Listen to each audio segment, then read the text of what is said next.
আসসালামু আলাইকুম। কাছে এবং দূরে যে যেখান থেকে আমার আজকের ভিডিওটি দেখতেছেন, আশা করছি সবাই খুবই ভালো আছেন। আমরাও আলহামদুলিল্লাহ আপনাদের সবার দয়ায় অনেক অনেক ভালো আছি। তো প্রতিদিনের মতো আজকের ভিডিওটা আমি সকাল থেকেই শুরু করতেছি। তো সকালের নাস্তা বানাচ্ছি আজকে। তো আমি আমার পছন্দের একটা রেসিপি আজকে আপনাদের সাথে শেয়ার করব।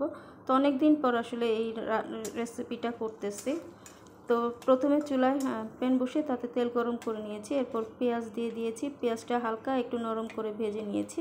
এরপর এর মধ্যে কাঁচামরিচ দিয়ে দিলাম, আর এখন দিয়ে দিচ্ছি একটা ডিম। তো এবার ডিমটাকে ঝুরি করে নিব। তো এর সাথে আমি সামান্য একটু লবণ দিয়ে দিয়েছি, দিয়ে এবার ডিমটাকে ঝুরা করে নিব। তো আসলে প্রতিদিন রুটিন নাস্তা খেতে ভালো লাগে না, তো মাঝে মধ্যে একটু চেঞ্জ করে খেতে কিন্তু সবারই ভালো লাগে।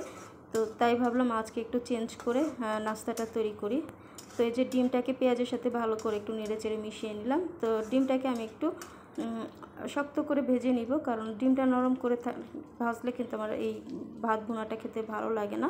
তো আজকে আমি এই যে ভাত ভুনা করব, তো এটা হচ্ছে রাতের বেঁচে যাওয়া ভাত। তো সেই ভাতটা দিয়ে দিয়েছি, আর এখানে আমি পরিমাণ মতো লবণ দিয়ে দিয়েছি। তো এখানে আমি দুজনের পরিমাণে ভাত ভুনাটা করতেছি।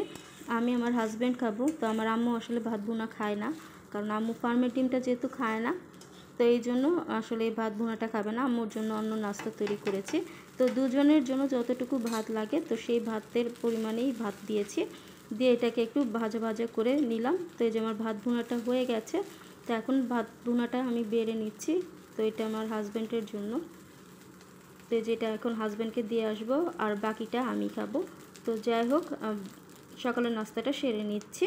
তো নাস্তা করা হয়ে গেছে। তো এই যে যথারীতি চা বানিয়ে বারান্দায় চলে আসলাম চা খেতে। আর আজকের ওয়েদারটা কিন্তু সকালের দিকে একটু মেঘলা থাকলো, কিন্তু প্রচুর গরম ছিল। আর এই যে বাইরে কিন্তু রোদ উঠেছে। তো এই যে এখন বারান্দায় বসে বসে এখন চা খাবো, আর কিছু সময় বারান্দায় বসে থাকবো, কারণ আমার কাছে খুবই ভালো লাগে বারান্দায় বসে চা খেতে। আর এই যে এদিকে আমাদের পাখিরাও কিন্তু রেস্ট নিচ্ছে, যেহেতু বাইরে প্রচুর গরম। তো পাখিরাও রেস্ট নিচ্ছে। আর এই যে এখানে রান্নাবান্নাও শুরু করে দিয়েছি নাস্তা করার পর বাকি কাজগুলো সেরে। তো রান্নাবান্না চলতেছে। তো আজকে এখানে গরুর বিসমিল্লা আর তিল্লি ভুনা করব, আর এখানে হচ্ছে যে চাল কুমড়া দিয়ে ডাল রান্না করতেছে। আজকে আপনাদের সাথে ছোট্ট একটা কিচেন টিপস শেয়ার করব। তো আমরা রান্না করার সময় অনেক সময় দেখা যায় যে খুন্তিটা ব্যবহার করি, খুন্তিটা কিন্তু আমরা এভাবে করে চুলার উপরে রেখে দিই। এতে করে চুলার চারপাশটা কিন্তু নোংরা হয়ে যায়, ঝোল লেগে কিন্তু নোংরা হয়ে যায়। আবার অনেক সময় তাড়াহুড়োর সময় কিন্তু খুন্তিটাকে আমরা কড়ার উপরে এভাবে করে রেখে দিই। এতে করে কিন্তু খুন্তিটা গরম হয়ে যায়, সেক্ষেত্রে কিন্তু রান্না করতে সমস্যায় পড়তে হয়। তো আমরা ছোট্ট একটা টিপস ফলো করলে কিন্তু আমাদের চুলার পাড়টা নোংরা হবে না। তো রান্না করার সময় মাঝখানে এরকম একটা প্লেট জাতীয় কোনো কিছু রেখে নেবেন, এরপর খুন্তিটা তার উপরে রাখবেন, এতে করে চুলার পাড়টা কিন্তু আর নোংরা হবে না। তো এই ছিল আমার ছোট্ট একটা কিচেন টিপস। তো কেমন লাগলো আমার কিচেন টিপসটি, সেটা আমাকে কমেন্ট করে জানাতে পারেন।